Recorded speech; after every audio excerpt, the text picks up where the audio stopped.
and welcome to Medical Dialogues, your daily dose of health and medical news. I'm Mr. Zaman, and here's what I bring to you all from the world of medicine. Hip surgery in younger population and how to prevent the repeated surgery. Young patients undergoing hip surgery who have a shallower hip bone socket are at risk for a repeat operation, according to research presented at the American Orthopedic Society of Sports Medicine 2022 annual meeting. Researchers enrolled 87 patients under age 19. Average age was 16.27 years, with 73.6% of patients female who underwent surgery for femoroacetabular impingement. Enrolled patients underwent primary surgery, 56 surgical dislocations versus 31 arthroscopes for femoroacetabular impingement. 10 of the patients underwent reoperation at an average of 20.6 months from primary surgery. No differences were found in demographics, activity, surgery type, labral disease, or alpha angle for reoperation versus non-reoperation. The lateral center edge angle, or LCEA, the femoroepiphyseal acetabular roof or fear index, and Sharp's angle were significantly different.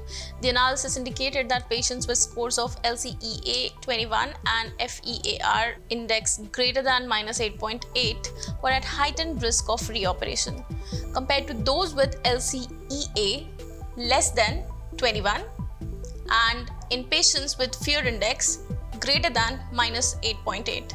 32% underwent a reoperation compared to patients less than -8.8. Patients who achieved MCID had lower BMI, worse preoperative PROs, and better postoperative PROs at 2 years.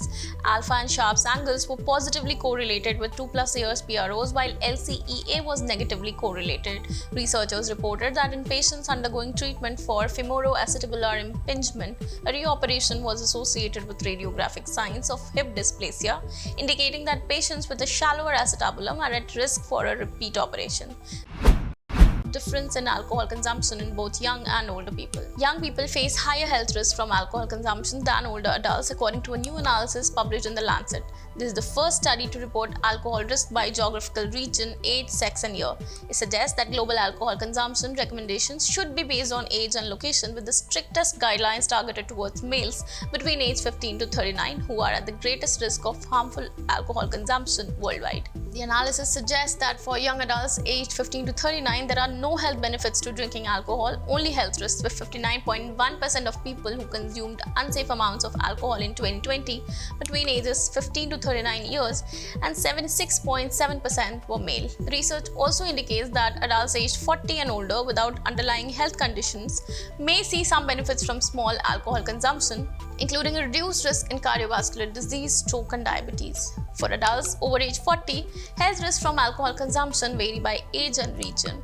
Consuming a small amount of alcohol, for example, drinking between 1 and 2 3.4 ounce glasses of red wine for people in this age group can provide some health benefits, such as reducing the risk of cardiovascular diseases, stroke, and diabetes. Authors call for alcohol consumption guidelines to be revised to emphasize consumption levels by age, stressing that the level of alcohol consumption recommended by many existing guidelines is too high for young people in all regions. They also call for policies targeting males under age 40 who are most likely to use alcohol harmfully. Researchers concluded that young people should not drink, but older people may benefit from drinking small amounts. While it may not be realistic to think young adults will abstain from drinking, we do think it's important to communicate the latest evidence so that everyone can make informed decisions about their health. New therapies to treat pediatric brain cancer. Effective and safe treatments are needed for medulloblastoma, the most common type of cancerous brain tumor in children, especially whose cancer has spread to the spinal cord. A recent phase 1 clinical trial led by researchers has generated promising results for a new blocking antibody therapy that targets a protein critical to medulloblastoma cells' ability to multiply and spread. The findings are published in Clinical Cancer Research, a journal of the American Association for Cancer Research. The antibody called TB403 recognizes placental growth factor, or PIGF, overexpressed in some types of malignant tumors. The MGH research team previously showed that placental growth factor and its receptor neuropilin-1, or NRP1, are often overexpressed in human medulloblastomas and are required for its growth and progression in experimental models in mice.